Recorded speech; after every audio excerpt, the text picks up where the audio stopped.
সারাদিন ডিউটি করে আসার পরে রাতের ডিনারটা যদি একটু মনের মতো হয় তাহলে ভাতটা একটু বেশিই খেতে মনে হয়। তো দেখো আমি এখানে আমার আর বোনের ভাতটা বেড়ে নিয়েছি। তো ধনেপাতার চাটনি নিয়ে নিয়েছি, যেটা আমার ভীষণ প্রিয়, তা আবার মায়ের হাতের।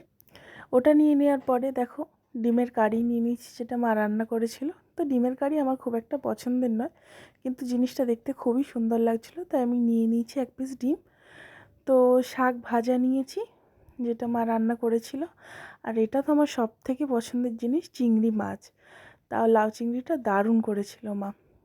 লাউ চিংড়িটা দিয়ে ধনেপাতার চাটনি মেখে খেতে যা অপূর্ব লাগছিল। আমি তো মাছ খাই না, তাই আমি ধনেপাতা চাটনি আর ডিম দিয়েই খাচ্ছিলাম। দারুণ লাগছিল খেতে।